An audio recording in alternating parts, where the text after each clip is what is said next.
Hello and welcome to our guide to achieving Green Impact Lab Bronze. We are going to guide you through each of the 14 bronze criteria in turn.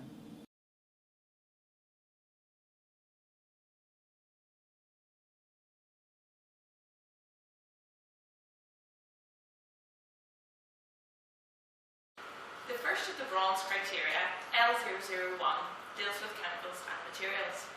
They should be in health and safety approved locations. For example, in our school we use these ventilated, fireproof cupboards underneath our room cupboards. Your auditors will also check if solvents and acids are in different locations. It's useful to identify these locations. We use simple laminated signs, like this. Remember, this award cannot be given if chemicals are stored for long periods in room cupboards.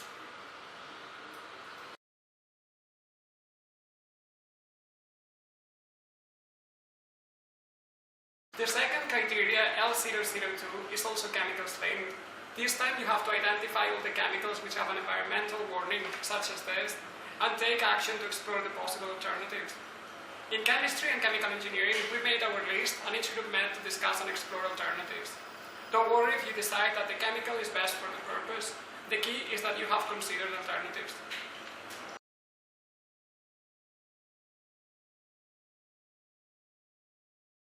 So this is L003. We have the cold storage criteria.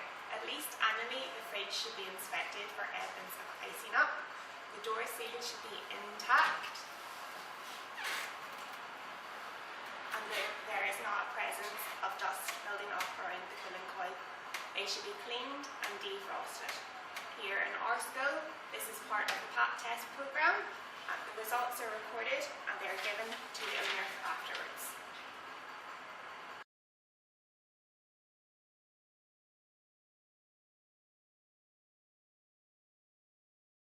The fourth criteria, L004, deals with encouraging the efficient use of fume cupboards. One of the easiest and most effective ways of doing this is to put in place these information stickers, which are available from the Green Impact team in Estates. Estates also operates the Low Low Low Christmas competition, which fulfills the incentive scheme part of this criteria. Add some training for information dissemination, or indeed designate an individual responsible for efficient use, and this criteria is complete.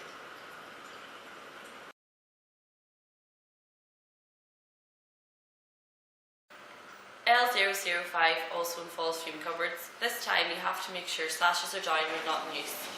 As well as the stickers we talked about previously, you can also use the responsibility chart so that everyone is aware of what they should be doing. We also conduct out-of-hours audits with the results sent to those in charge of the lab.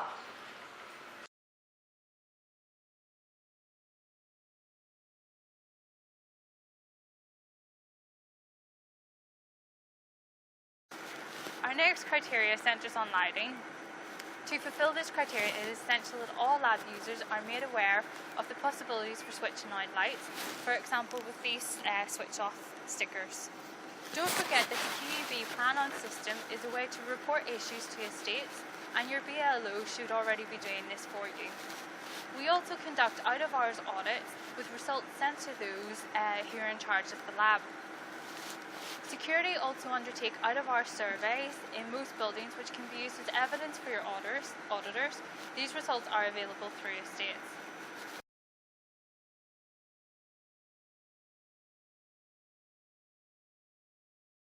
L007 is all about communication. Posters such as these, available from Estates, help to get the message across and are what your auditors will be looking for.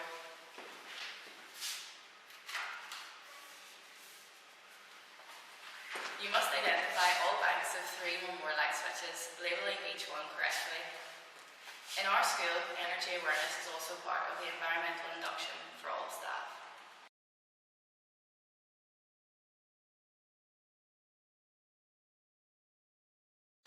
L008 is quite similar to the previous criteria. This time the focus is on communicating all environmental impact. The States can provide posters for display, and they also run the Low Low Low campaign at Christmas, which if you tell all your staff about, helps fulfill this criteria. You should also draw everyone's attention to the PL Home Learning page, which displays energy usage for your area. Do this in an email, and you have further evidence for your auditors. In our school, we also send out details of the cost of energy and wastewater in the newsletter available to all staff.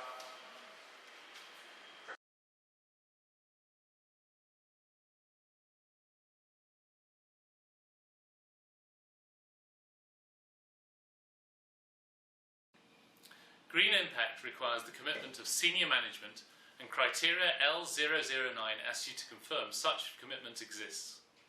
There are many ways you can demonstrate this support. For example, we have environmental issues as a standing item on our school management board agenda, and I personally send out environmental information emails, especially before major holidays. We also have a Green Impact newsletter, and at the start of every year I write a message of support for our Green Impact teams.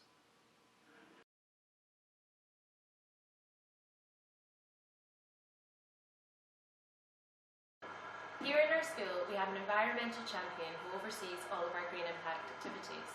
You probably already have one in your school.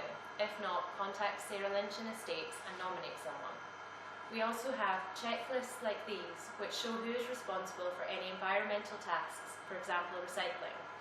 This, or something like this, is what your auditors will be looking for.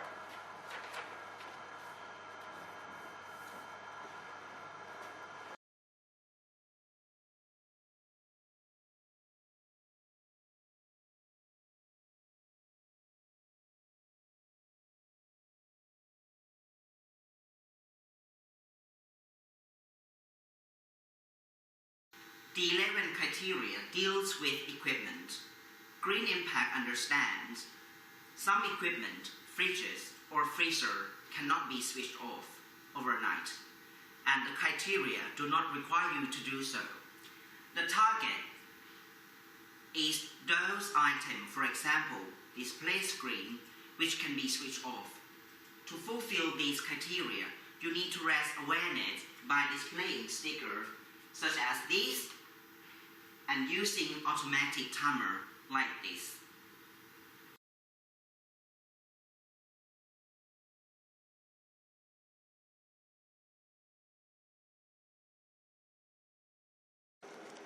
All of the facilities listed for LO12 are provided by estates, so all you have to do is talk to them and they will detail where the nearest facilities are.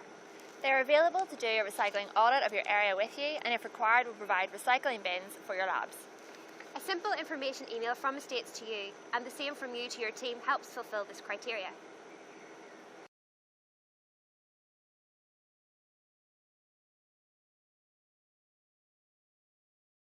L013 deals with not mixing contaminated and uncontaminated waste streams. This should be a standard practice in your area already. For example, fluorinated and non-fluorinated waste solvents should be kept separated. All you have to do is show the auditors an example of this in your area.